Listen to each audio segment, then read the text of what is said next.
Je sais que vous me croyez pas, mais c'est la vérité. Moi, la vérité, c'est que des types comme vous, ça me fait peur. Parce que je vous ai vu, vous êtes manipulateur, vous êtes froid, vous êtes calculateur, vous êtes venu faire un tour ici avant, vous avez tout fait dans les règles, vous donnez rendez-vous à une fille de 13 ans, vous vous présentez au rendez-vous, puis quand on vous intercepte à la place, tout ce que vous nous dites, c'est « je ne l'aurais pas fait ». C'est vrai. J'aurais pu te choquer. Oh oui. Ça n'a pas de choqué, en tout cas, quand c'était le temps de vous présenter. Non, mais sur le fait, quand que la personne s'était présentée, j'aurais sûrement choqué.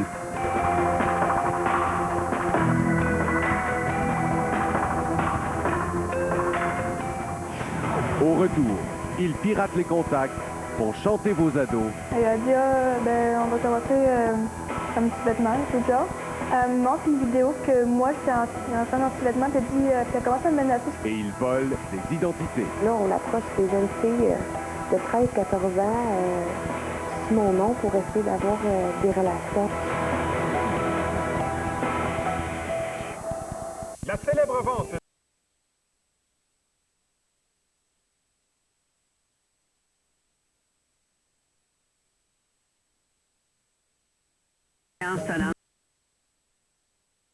Nation télé. Un caché. Proche en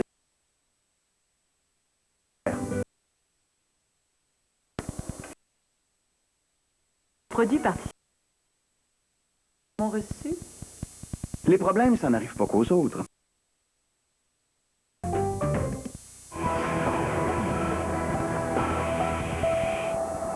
Les cyberprédateurs ont plus d'une manière d'attirer leur proie. Voici le témoignage de 2 victimes, dont Audrey-Anne, 15 ans, qui a accepté avec courage de raconter son histoire. Elle m'a dit que ma cousine elle a besoin des affaires, des personnes pour... parce qu'elle est photographe. Audrey-Anne pense qu'elle clavarde ce jour-là avec une amie sur Facebook. Alors, elle ne se méfie pas quand son amie lui demande de jouer les mannequins pour rendre service à sa cousine photographe. Elle m'a envoyé les messages de sa cousine. Alors, on a commencé à se parler. L'adolescente ignore qu'un prédateur a piraté le compte Facebook de son ami. On met une webcam. Là, elle commence à me poser des questions, puis tout. La photographe qu'on voit ici sur sa webcam n'en est pas une. C'est une complice du cyberprédateur et Audrey-Anne s'apprête à tomber dans leur piège. Qu'est-ce qu'elle te pose comme question? Quel genre de question elle te pose? Est-ce que ça m'intéressait? Est-ce que je serais prête à faire ça? Ou elle essaie de me mettre en confiance, là, avec... Toi, tu te sens en confiance? Ouais, quand même. C'était correct? Ouais. Puis là, elle a dit, ben, on va commencer un petit vêtement, tout genre. Là, j'étais comme, OK. C'était pas ça. Fait que là, je suis comme, OK, mais j'ai mis des boxers pour pas comme faire... Rien de trop sexy. C'est ça. Fait que là, je suis comme, OK. Fait que là, elle a dit, ben, au début, j'étais comme, c'est pas mon genre de faire ça. Puis elle est comme, mais t'as du potentiel, puis elle me poussait plus. Donc, elle voulait que tu te mettes en sous-vêtements? Ouais, de plus en plus. Sur la webcam? Mm-hmm. Audrey-Anne refuse de se déshabiller davantage. La femme la menace alors. Elle me montre une vidéo que moi, j'étais en train dans ce vêtement, puis elle commence à me menacer. J'étais une vidéo avec moi, puis elle me le montrait sur MSN, puis là, je l'avais vu. Puis là, je paniquais, je suis comme, si je le fais pas, elle va me mettre ça sur Facebook, puis...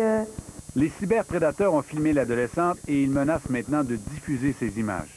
Si je le fais, ben je fais là en premier. Fait que là, j'étais sur la cam, puis là, je commençais à la filmer pour comme au moins avoir des preuves de quelque chose, là. On voit sur cette image la femme qui se déshabille. Elle exige ensuite qu'Audrey-Anne l'imite. Je tremblais, j'étais comme, qu'est-ce qui se passe, là? Je savais pas quoi faire, là. C'est beaucoup de culé dans ma tête, là. Audrey-Anne panique, mais l'autre insiste. Go, là, fais-le, sinon je vais mettre ça, puis je vais le montrer à tout le monde, puis... Donc, en réalité, toi, tu te déshabillais parce qu'elle te menaçait. Autrement, ouais. tu avais peur que ça se retrouve. Ouais.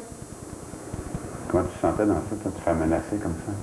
Faible, là, je sais pas, je me sentais comme manipulée, là, tout le genre, là.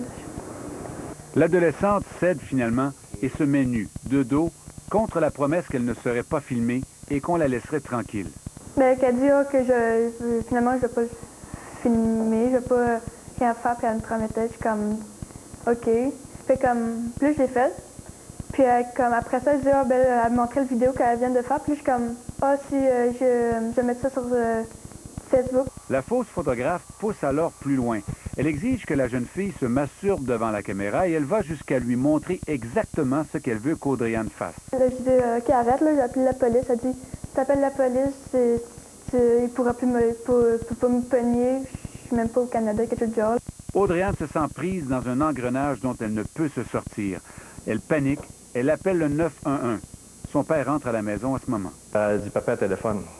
Puis elle tremblait, puis elle se grattait, puis elle était très nerveuse. Là, j'ai tout de suite pensé à un accident, parce que j'ai également un fils. Je dis peut-être que mon fils s'est fait mal. Que j'ai pris le téléphone, puis c'était le 911 qu'elle venait de contacter. La fausse photographe est toujours en ligne sur l'ordinateur de sa fille. J'avais l'impression qu'un voleur était rentré dans la maison.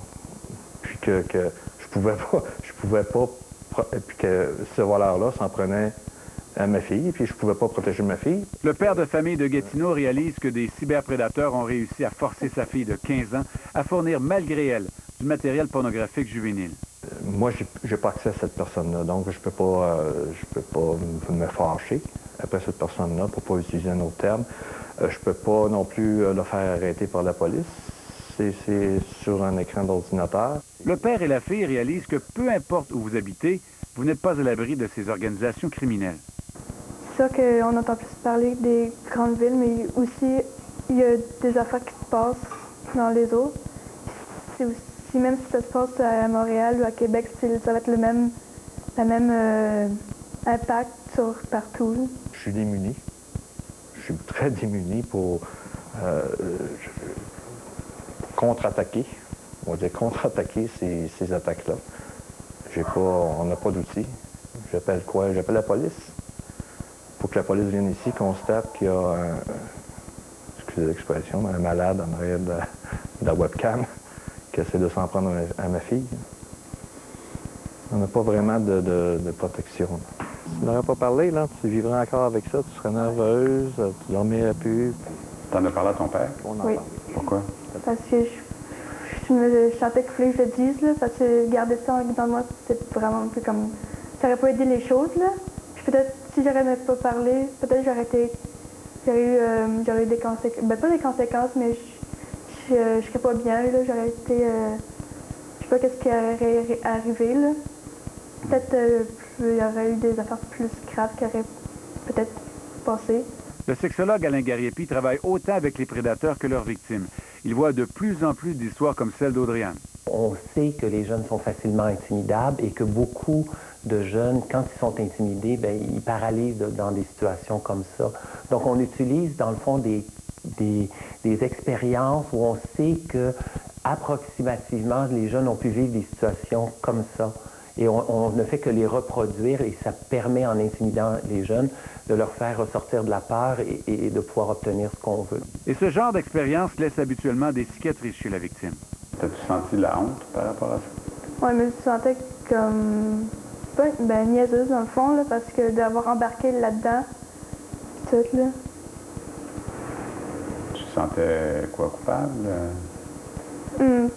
Genre, comme... C'était de ma faute, là. Une jeune fille qui se retrouve dans une situation où elle pensait qu'elle avait identifié quelqu'un qu'elle trouvait valorisant, qu'elle trouvait intéressant, etc., etc. Tu sais, c'est comme sa perception de se dire, mais comment je fais pour avoir choisi une personne qui me veut du mal? Donc, ils finissent par avoir beaucoup de difficultés à faire confiance à leur propre jugement. Toi, tu fais confiance beaucoup aux autres. Tu vas faire attention à ça en vieillissant. Et c'est exactement ce qui se passe dans le cas d'Audrey-Anne. Je fais trop confiance aux gens, fait que ma confiance est comme plus là, à cause de ça, là. Fait que, je sais pas. Là, tu fais moins confiance aux gens maintenant. Je fais plus attention, là, parce que ça m'a donné une vraie leçon, là. Même si c'était pas vraiment le moyen le plus agréable de faire une leçon, là. L'image de la jeune fille de 15 ans à moitié nue circule probablement quelque part dans des réseaux de pornographie juvénile. Les prédateurs qui l'ont fait chanter continuent leur manège. Il y a quelques semaines, une femme qui ressemble beaucoup à la fausse photographe a approché le personnage fictif de J.E., Élodie Vézina, sur le site de rencontre Tags et lui a proposé d'avoir des relations sexuelles. La question qui se pose maintenant, si Audrey-Anne a parlé, combien ont gardé leur secret? Combien y a-t-il de victimes? À l'origine, c'est des gens qui sont venus me voir pour me dire comme quoi, qui pensaient que c'était pas nécessairement moi à qui ils parlaient. Ils ont eu des conversations assez osées avec... c'était supposément moi. Aude Lauzon est une autre victime de cyberprédateurs. C'est là que j'ai été voir le profil sur Tags et que j'ai réalisé que j'avais des profils sur Tags, plusieurs profils qui avaient mon nom et mes photos dans le but, dans le fond, de rencontrer des jeunes filles. La jeune mère de famille réalise que quelqu'un a volé son identité sur le site de rencontre Tags. Cette fausse Aude tente de recruter des mineurs pour faire de la prostitution. Les jeunes filles sont toujours approchées pour des photos nues, la webcam. Ils demandent ensuite s'ils sont intéressés à faire des fellations à des clients, des massages érotiques. Elle parle ouvertement de choses très sexuelles. Puis elle dit comme quoi qu'elle, Aude, est une fille qui adore se prostituer parce qu'elle aime les hommes plus âgés, puis elle aime faire de l'argent avec facilement. C'est ça, dans le fond. C'est supposément moi qui fais ça, oui. Aude a longtemps travaillé dans des camps de jour. Son père travaille à la direction de la protection de la jeunesse. Les gens qui me connaissent le savent que c'est pas moi. Par contre, il y a plein de gens qui me connaissent pas puis qui pensent probablement qu'en me voyant dans la rue que Aude, moi, ben, je suis une prostituée puis délinquante sexuelle, là, parce que là, on approche des jeunes filles de 13-14 ans sous mon nom pour essayer d'avoir des relations assez osées avec elles, puis faire rencontrer des hommes de trentaine d'années. La fausse Aude fait miroiter aux adolescents des séances de magasinage et des repas dans de chics restaurants avec les clients. C'est important que cette personne-là rencontre les policiers, qu'on prenne sa plainte. Sur Cybercrime, j'ai fait une plainte. Et ensuite de ça, j'ai pas eu de comeback. Personne ne m'a appelé. J'ai pas eu de nouvelles de ça. Et puis, j'ai aussi fait une plainte récemment. J'ai rappelé la police de Gatineau. Ils m'ont dit d'appeler la Sûreté du Québec parce que j'habite ailleurs maintenant. Puis là, dans le fond, on m'a dit d'appeler la Sûreté... on m'a dit d'appeler à la cybercriminalité parce qu'ils ne fait rien faire pour moi. La cybercriminalité m'ont référé toujours à la Sûreté du Québec. Ils ne voulaient pas prendre ma plainte. En fait, la jeune mère doit insister lourdement pour que finalement, un policier accepte de prendre sa plainte. La cybercriminalité les ont appelés. Le superviseur m'a rappelé pour me dire comme quoi qu'il n'y avait pas vraiment de temps de venir prendre des dépositions pour des suppositions. Et puis finalement, il m'a envoyé quelqu'un au bout d'une heure parce qu'il a fallu que j'y explique que j'étais à bout de nerfs d'essayer d'avoir de l'aide, puis j'en avais pas. Il m'a envoyé quelqu'un, j'ai fait une déposition, il m'a dit que ça pourrait prendre des années encore, que ça serait probablement que j'aurais pas de nouvelles. C'est pas le genre de réponse qu'on demande à nos policiers de donner. Au contraire, pour nous, c'est une priorité à la Sûreté du Québec, ce type de crime-là. Et c'est inacceptable si ça s'est passé de cette façon-là. Et j'invite cette personne-là à aller rencontrer les autorités de son poste local pour qu'on prenne sa plainte et qu'elle soit traitée. Ils disent comme quoi que l'argent n'est pas débloqué, qu'il n'y a pas personne, dans le fond, à la cybercriminalité qui a assez de temps pour mener des enquêtes là-dessus. Moi, ce qu'on m'a dit, c'est que le policier qui est venu ici m'a carrément dit comme quoi que il n'y en avait pas de monde pour s'occuper de ça, ces cas-là. Puis qu'ils sont tellement peu qu'ils ne pourront jamais arriver à trouver vraiment la bonne personne. Aude a contacté Tags. Le site a retiré les faux profils qui réapparaissent tout le temps. Ça m'a tellement fait de la peine. Je pense que ça fait 1 an que ça dure puis que j'en fais des cauchemars. Parce que veux pas, on s'entend que, tu sais, aujourd'hui, là, moi j'ai tellement peur là, pour ces filles-là. Là. Ça me fait tellement de la peine de voir que, tu sais, il y a probablement des filles qui vont souffrir toute leur vie, puis je me sens tellement responsable, c'est ma faute. À quoi ça sert d'avoir des policiers si c'est ça? Si c'est pour me donner des tickets? Je comprenais juste pas, là. Ben voyons, c'est à ça que ça sert, les policiers. Il faut qu'ils nous protègent. Aude attend son 2e enfant. Elle s'inquiète. J'en ai une fille, là. Juste de penser, là, qu'il arriverait quelque chose comme ça à ma fille, là. Écoute, c'est n'importe quoi. Vraiment, ça me touche beaucoup, là. Je veux que les filles fassent attention à ça. Là. Après la pause. Bonjour. Bonjour. Vous venez rencontrer Fanny? Oui. Bienvenue à l'émission JE. Même après notre première enquête, ils sont incapables de résister. Non, j'ai pas été présent. Non, je ne fais pas partie de l'émission. Vous êtes à l'émission JE actuellement? Sauvez-vous pas pour rien, on va vous attraper.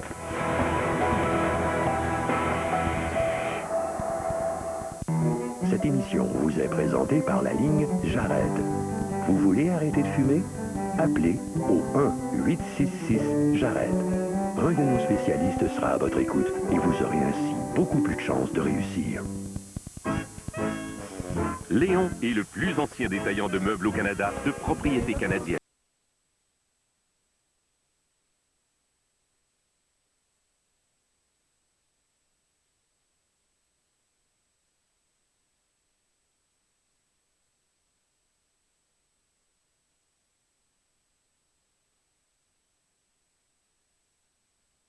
Internet qui va plus lentement, s'il vous plaît.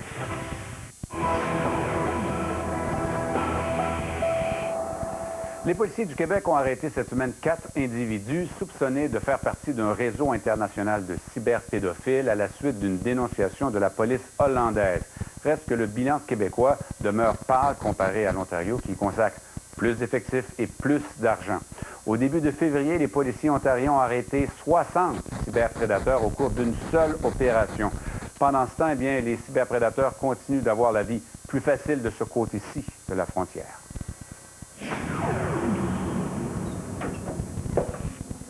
Sébastien, un nom fictif, sonne à l'appartement loué par J.E. Cette émission J.E. Vous venez rencontrer Fanny?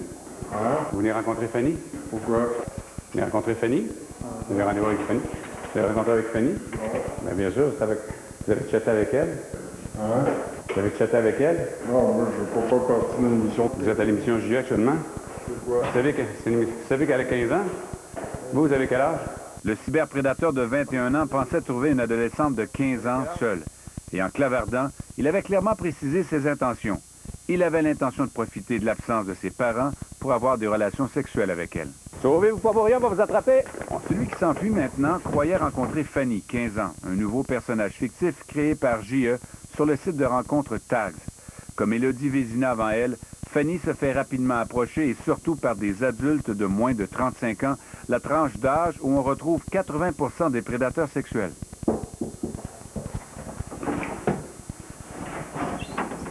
Bonjour. Bonjour. Vous venez rencontrer Fanny? Oui. Bienvenue à l'émission J.E. Bonjour. Pouvez-vous rentrer 2 minutes qu'on se parle? On peut se parler, oui. Rentrez. Cet homme dans la jeune trentaine a 2 enfants. Comment dire?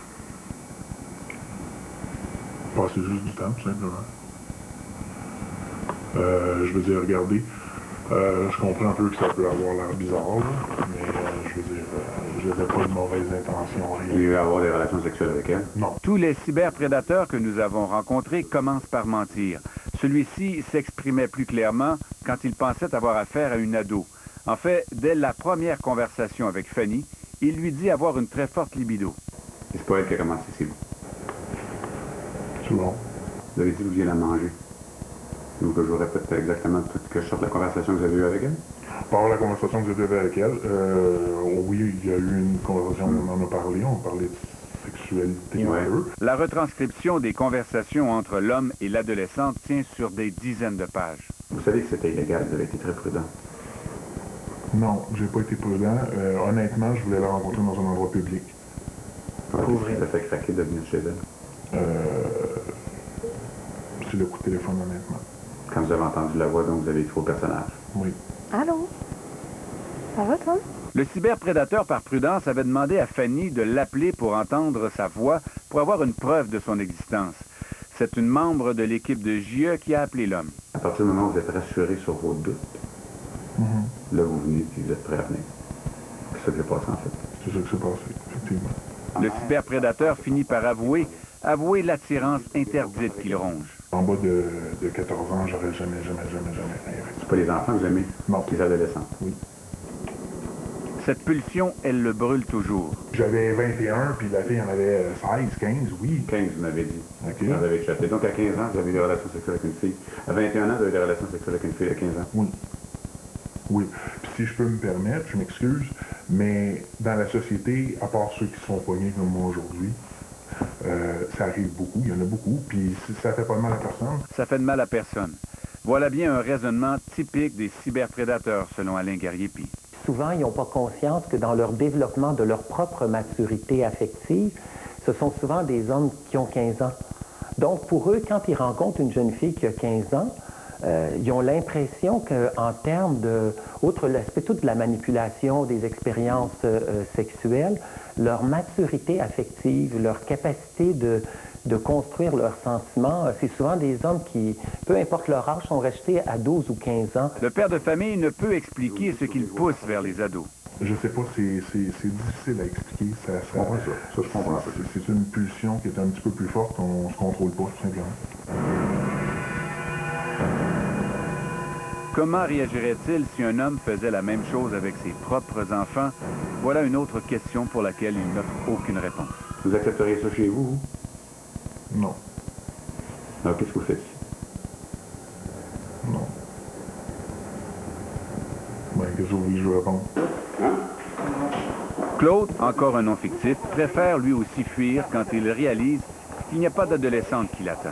Vous venez d'arrêter? Vous venez nous expliquer? Non, on va tout faire. Qu'est-ce que vous voulez faire avec une fille de 15 ans? Sérieusement, là, je vais vous dire une affaire, je pense que c'est mieux. OK? Qu'est-ce que vous venez faire avec une fille de 15 ans? Non, regarde, je vais vous dire, je vais passer la caméra, puis vous passerez pas ça. Au bout d'un moment, l'individu se résigne finalement. C'est le meilleur appartement. Ouais. C'est le même appartement. C'est le même appartement. Le cyberprédateur avait regardé attentivement notre émission de novembre dernier et semble même trouver amusant de se retrouver à la même place que les autres cyberprédateurs avant lui. Je m'en doutais, j'ai eu des doutes jusqu'à la fin. J'ai failli revirer de bord. Quand je vous ai vu arriver, j'ai pas plus d'explications que ça. Encore une fois, les pulsions qu'il éprouve pour les ados l'emportent sur la peur et la raison. C'est un gars intelligent. Oui, je pense bien. Ben là, honnêtement, présentement, je ne sais pas. J'ai déjà hâte de retourner chez nous, là. C'est une maladie que vous avez? Non. Qui vous pousse? Non. À prendre des risques? Non, non, des... Vous aviez peur. Vous êtes souvent courant. Dites-moi pas que vous n'avez pas peur. Pensez-vous qu'on aime ça, se faire pitcher une caméra dans la face? Quand on vient rencontrer une fille de 15 ans, puis on sait que c'est peu illégal. importe, peu importe. Lui aussi nie avoir eu de mauvaises intentions. Vous lui avez demandé d'ailleurs si elle avait déjà eu des relations sexuelles. Hein? J'ai juste demandé comme ça par curiosité. Ah, pourquoi vous étiez curieux de savoir si elle avait déjà eu des relations sexuelles avant de venir chez elle, si c'était pas pour en avoir avec elle? Non, c'est juste par curiosité, parce qu'il y en a... Ben voyons donc. Ben, c'est correct, je sais que vous allez dire ça. Vous lui avez pas demandé quel groupe de musique elle aimait. Vous lui avez demandé si elle avait eu des relations sexuelles. C'est pas la seule question personnelle. Oui, mais la seule question personnelle que vous lui avez posée, c'est celle-là. Oui, à peu près. Là. Et lui aussi jure qu'on l'y prend pour la dernière fois. Et oui, j'ai pris un risque aujourd'hui, oui, je l'avoue. C'était pas une bonne idée, puis maintenant, c'est fini. Ça va être 18 ans et plus, puis c'est fini là. On appelle ça le syndrome de la première fois parce que c'est une forme de déni qui est classique. En fait, les prédateurs se retrouvent dans une dimension où d'avoir l'impression que c'est comme la première fois, ben c'est comme si la faute est moins grave. Si ça avait été le père de Fanny qu'elle a ouvert la porte, quelle explication vous auriez donné au père de Fanny pour être ici? Oui, ça aurait été autre chose, il faut vous le dire. Qu'est-ce que vous lui auriez dit au père? Je vais vous dire honnêtement. Le plus vieux cyberprédateur qui a approché Fanny se révèle aussi le plus prudent. Il lui dit qu'il a hâte de la voir et pose beaucoup de questions avant de fixer un rendez-vous.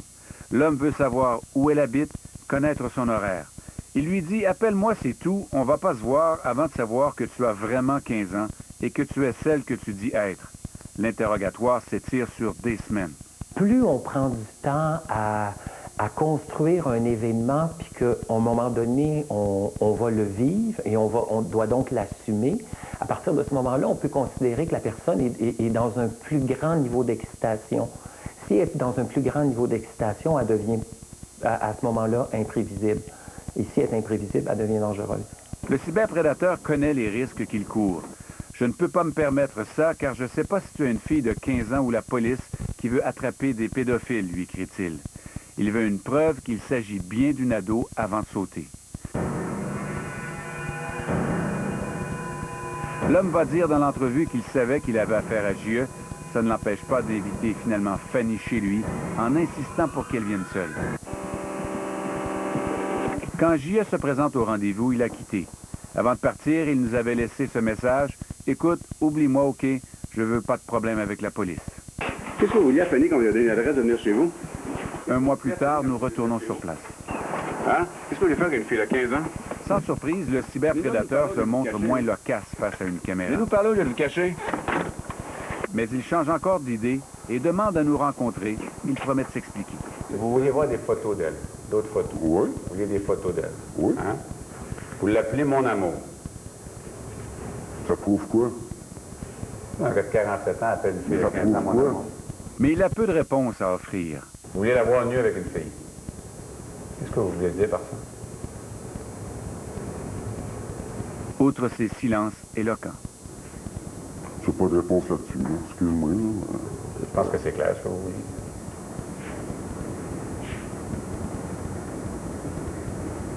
Ça prouve rien. Que vous vouliez voir une autre fille de 15 ans avec une autre fille nue, ça prouve rien. Ça prouve que vous avez l'intention de la voir nue. Donc on parle de relations sexuelles ici. Là. Appelons un chat un chat. Non. Vous l'appelez mon amour. Si je vais au danseur, tu dis que je veux coucher avec la danseuse? On parle d'une fille de 15 ans. Non,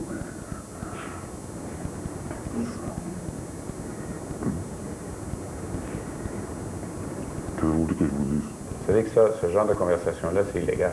Vous êtes conscient de ça? Peut-être. Lui aussi prétend qu'il n'avait pas l'intention de toucher Fanny. Cette curiosité, on s'entend, il y a le désir. Désir de voir. Oui. Donc de voir la jeune fille. Mais pas de toucher, non. Vous seriez contenté de la voir nue. Quand même, ce serait en arrière d'une vitalité ou quoi que ce soit, peut-être.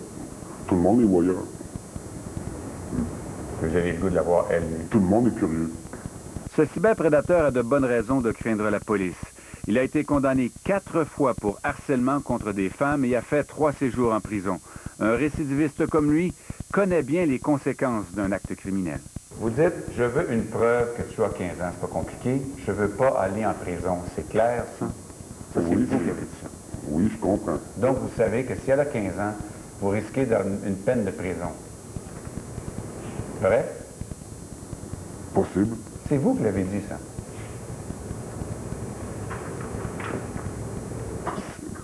Si vous aviez eu une webcam et vu que c'était une jeune fille de 15 ans, que c'était pas des journalistes, là, j'aurais jamais été jusqu'au bout. vous seriez allé jusqu'au bout. Franchement. La prévenir que ça se fait pas. Au retour, un cyberprédateur se confesse. Il y a bien des fois là, que je finissais de chatter, puis tu sais, je venais d'avoir une discussion sexuelle avec une fille comme de 14 ans, puis tu sais, je me demandais, wow, qu'est-ce que je viens de faire là encore?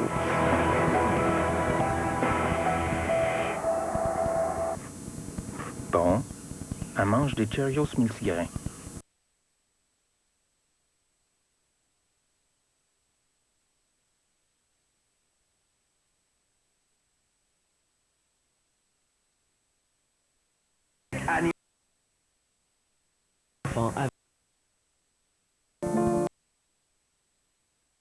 Dans la...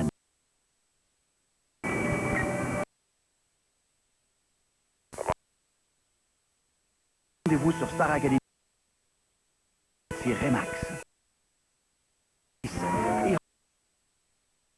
Rencontrés ont prétendu que c'était la première fois, tous. Mais l'un d'eux a décidé de se vider le cœur et de dire la vérité. Une vérité qui donne froid dans le dos.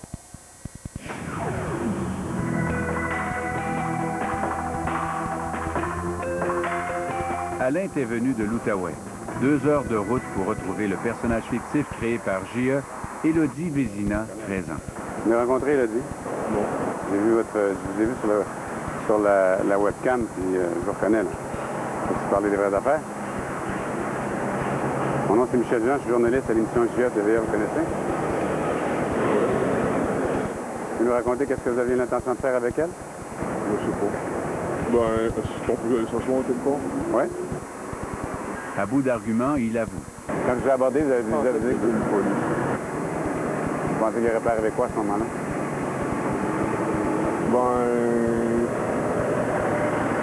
Un enfant.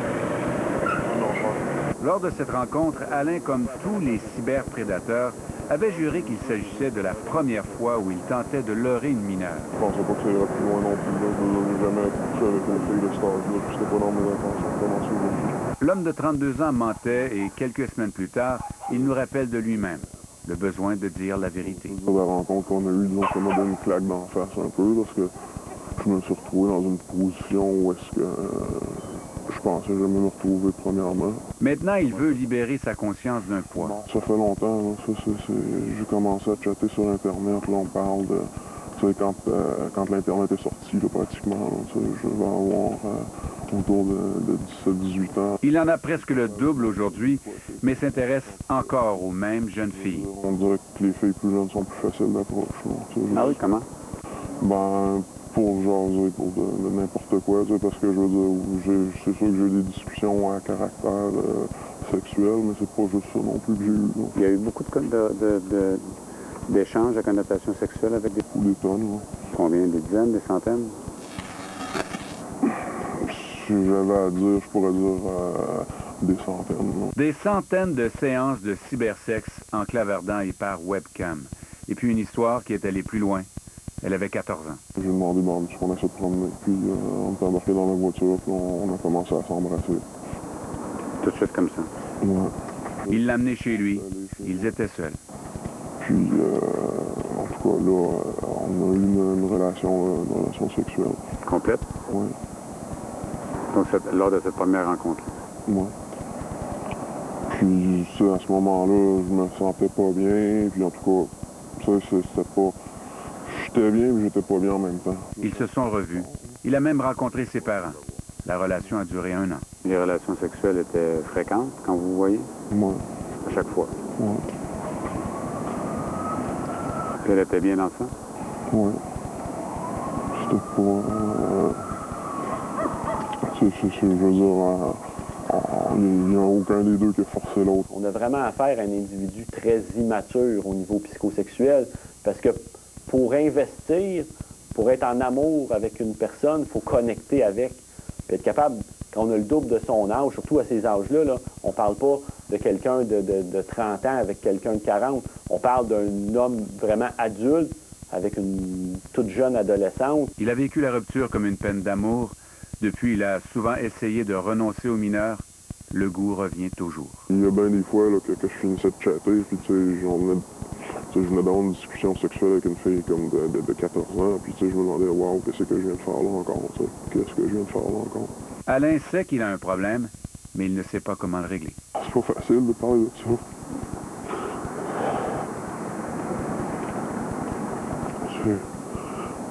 Je n'avais jamais parlé de ça à personne avant, parce que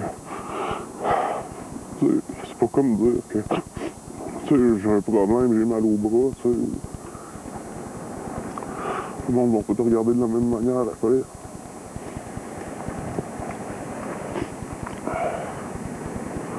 C'est même le monde qui sont là pour t'aider, qui sont des professionnels, même eux autres, j'ai peur de leur réaction.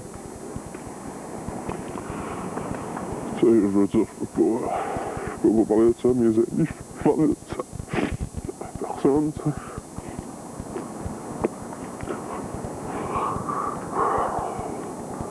Je veux dire, si je parle de ça à quelqu'un, ben, cette personne-là, ben, elle me parlera plus, là.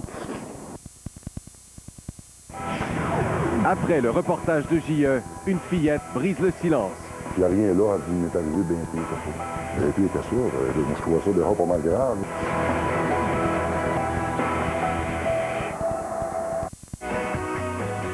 La bonne nouvelle TVA. Une présentation de Chevrolet. Les participants du défi Kili 2012 ont relevé le défi. Les 12 grimpeurs de Rimouski sont rentrés au pays en début de soirée après avoir gravi la plus haute montagne du continent africain, le mont Kilimandjaro. L'activité se faisait au profit de la fondation du Centre hospitalier régional de Rimouski. Leur objectif était de recueillir 100 000 $ pour l'achat d'équipements spécialisés. La somme amassée devrait être dévoilée la semaine prochaine. Nous aimerions tout vous dire du Chevrolet Orlando 2012. Qu'il est compact et qu'il a 7 places. Qu'il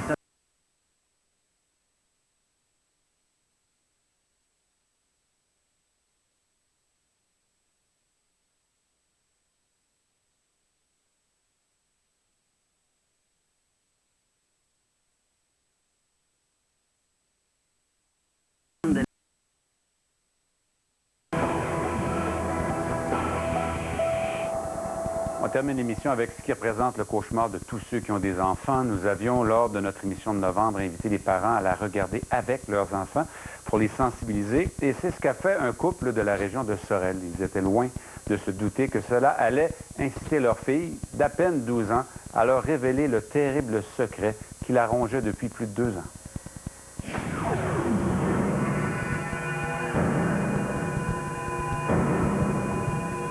Elle se promenait d'une place à l'autre, c'est pas dans son habitude associée au coin, puis elle reste là, puis même elle va dialoguer sur avoir... Elle était nerveuse?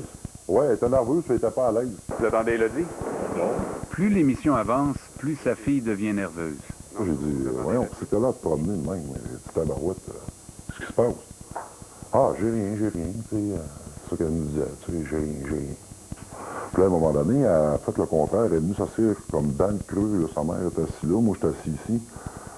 Puis là, elle est venue s'asseoir comme complètement dans le coin, là. Dans le milieu, là. Entre son père et sa mère. Ouais. La fillette serre sa doudou, se cache la tête dessous. Mais les parents n'imaginent pas le dur secret qu'elle s'apprête à leur révéler. Je dis, hey, hein, c'est pas des farces, hein. J'ai dit, c'est grave. Hey, qu'est-ce qui se passe là? Qu'est-ce que ces messieurs-là veulent faire à ces filles-là, puis tout, tu sais. Puis là, ça a débloqué comme ça parce qu'elle nous a dit, elle m'a dit, il n'y a rien là, elle dit, il m'est arrivé bien pire que ça. Fait que là, nous autres, on a allumé un tabarouette, bien pire que ça. Là, moi, je trouvais ça déjà pas mal grave. Là. Les mots tombent de la bouche de leur fille, attouchement, fellation. Les parents écoutent, le cœur saisi. Là, on a discuté tous les deux, moi et ma conjointe, un peu dans le garage, tout ça. Ma conjointe, elle aussi, elle pleurait, puis moi aussi, j'ai pleuré un peu. En tout cas, j'en parle, puis j'ai encore des... Les événements remontent à 2 ans. Le coupable, le conjoint de leur gardienne.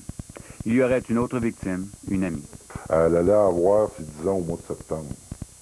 Puis ça s'est passé dans l'été 2009. Vous pensez à combien de reprises il a agressé? D'après ce qu'on en sait, puis d'après l'enquête, dans le moment, ça serait à une reprise. Plusieurs fois dans la même journée, mais une seule journée, comme on pourrait dire, tu sais, là, mais répétitif dans la journée. Là, dans la journée, il l'a agressé plusieurs fois dans la journée. Oui, puis il nous a fait faire des jeux aux 2 filles ensemble. Pour les parents, la colère fait bientôt place à la culpabilité. On se dit,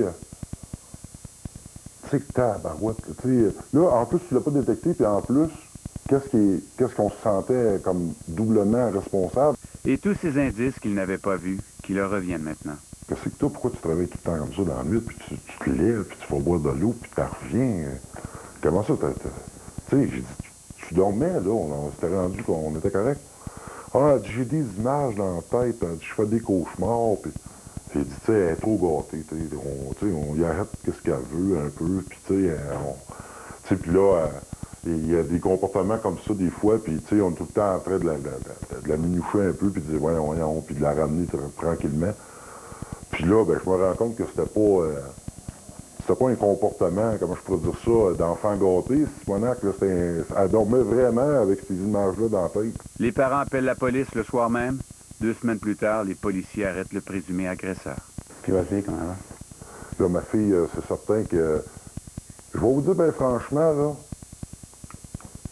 les premiers jours qu'on suivit ça, là, on aurait dit que ma fille avait lâché un sac de briques. Qu'elle tenait sur son épaule, comme ça, puis comme si on y avait ouvert la main, puis ça tombait à terre. L'homme qui a agressé la jeune fille a été emprisonné et accusé d'agression sexuelle et d'attouchement sur une seconde mineure aussi. Les policiers ont trouvé dans son ordinateur du matériel qui le relie à d'autres présumées victimes et risque donc de nouvelles accusations. Quant à la jeune fille, elle va mieux selon son père. L'histoire de cette famille montre bien que personne n'est à l'abri des prédateurs sexuels. Elle montre toute l'importance pour les parents et pour les enfants de se montrer vigilants. Voilà, c'est tout pour l'émission. On se retrouve la semaine prochaine, jeudi et vendredi, 19h.